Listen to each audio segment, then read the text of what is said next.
Hello friends, welcome back. Happy New Year.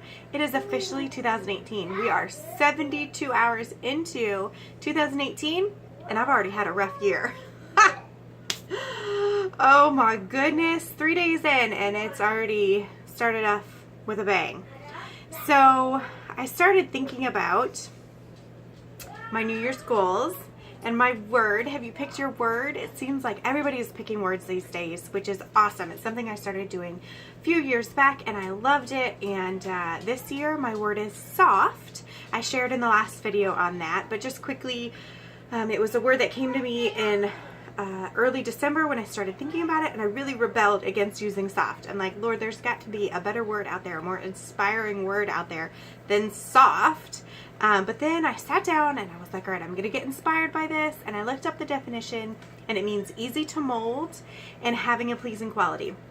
I want God to mold me. I want to be easy for God to mold me. I don't want to put up a fight. I want 2018 to do better at the things I'm good at and to be molded and shaped in the areas that I'm weak. And it also means to have a pleasing quality. And so I want to have a pleasing quality when I'm upset. I don't want to get sharp and have a sharp reaction to people. I want to have a soft response to people. And so that's my word. And I've already, we're 3 days in and I've already been way tested on this word. It's really cold where we live, and so our pipes in our house are freezing and our electricity went out last night. I had to run back to the school today for something a kid needed, and I just have had so many opportunities to have a soft response. And I'm here to tell you that I have not had a soft response the entire time. Some things I've had a soft response to, some things I've had a sharp reaction to, but in the back of my mind, I've always had the word soft. I've always had this idea of having a pleasing quality, being easy to mold, having a gentle tone of voice when I'm speaking to my kids when I'm frustrated. And so I wanted to talk a little bit about your word or your goals and how your year is off to, how the start of your year is off to. Have you been tested? Have you picked a word or a goal and found that you've already failed? Because if you have, then it means you've picked the right word. I fully believe that. It means you are going to do something great this year. You are going to grow in that area of your life, and that you're up to something. You're going to do something great, and it's something that you really need to work on. And so if you are struggling in that area, you have picked the right word.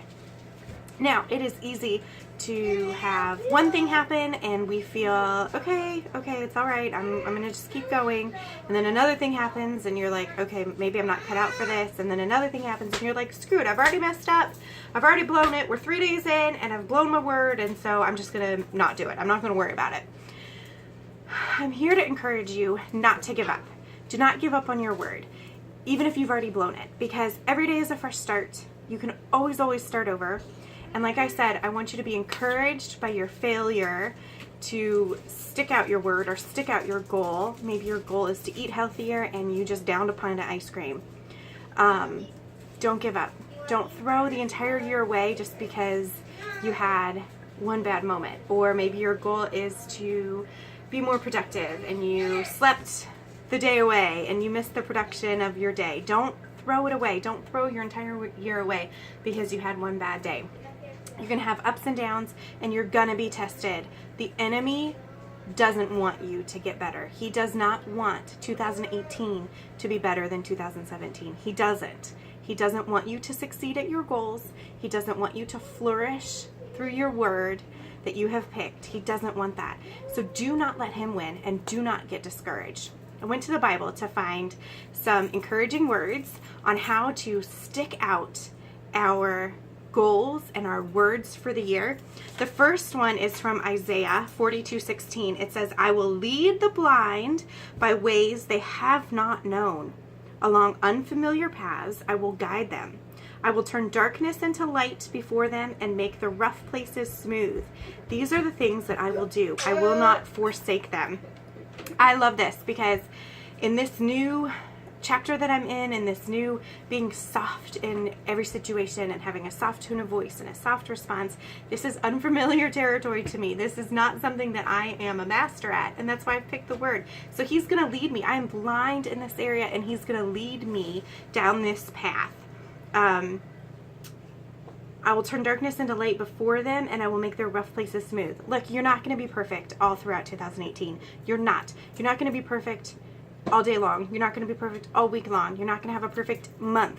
You are going to have rough minutes, rough hours, rough days, rough months even throughout this entire year. You want another one, buddy? Yes. Yes. Here you go. Put that in the trash. Okay. Thank you. Good job. You are going to have rough moments throughout this year. Every path you take in trying to better yourself, better your situation, maybe your word is finances and you're trying to better your finances. Maybe it's health, maybe it's I don't know, what are some, faithfulness, joy, some of these popular words that people tend to pick.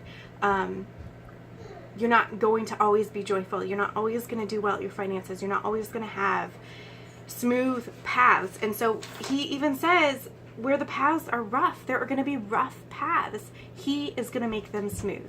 You just have to stay on the path.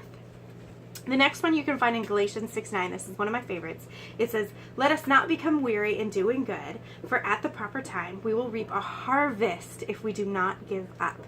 Listen, bettering yourself, wanting to improve your situation or improve who you are, improve your health is a good thing. And so it's going to be hard.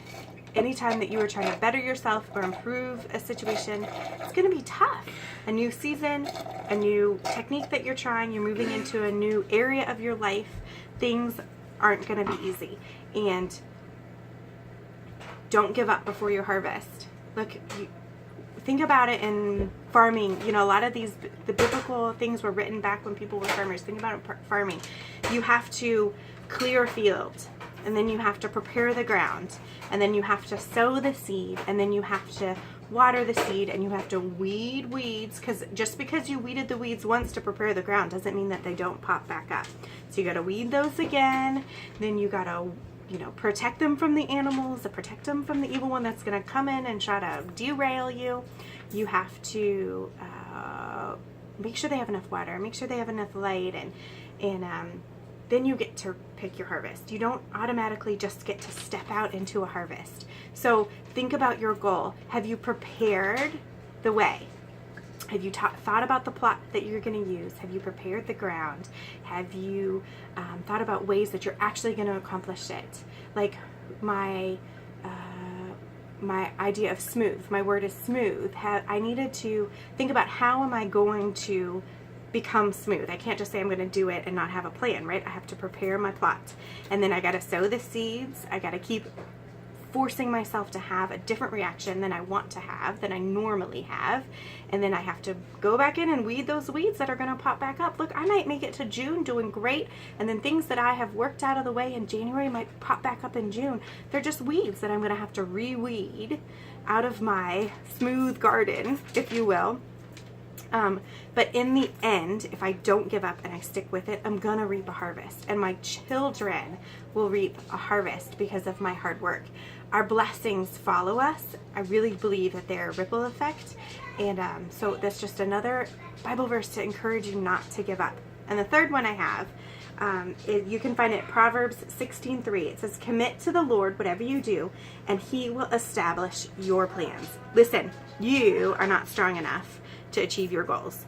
I am not strong enough to achieve my goals. We have to rely on Jesus. We have to ask Him to help us. We have to say, this is what I'm doing for you. I believe you have called me to this word or to this goal, and I'm going to commit it to you, and I'm going to do the best I can, and I'm going to rely on you, and I'm going to ask for your help. And I'm not going to be perfect at it, but you are going to make the bumpy path smooth for me. So I kind of wrapped up this week into one video: Mom Encouragement Monday, Tip Tuesday, and Word Wednesday. It's Wednesday. I missed the other 2 days, but that's life. But those are just some of my thoughts that I've had today as I was driving and getting frustrated with the situation that I had and having a sharp reaction to my son instead of a soft response. But thankfully I was able to recognize it. That was playing in the back of my head, and I was able to correct the situation really fast, faster than I would have been able to do had I not been thinking about this word smooth. So I would love to know, what is your word? I want to know what your word is. There are so many good ones out there. I've watched several YouTube vlogs on words, and the comment sections are awesome. The words that people have picked are great. So anyway, I will be back soon. I hope you have a better start to 2018 than I have, and I'll see you next time. Bye.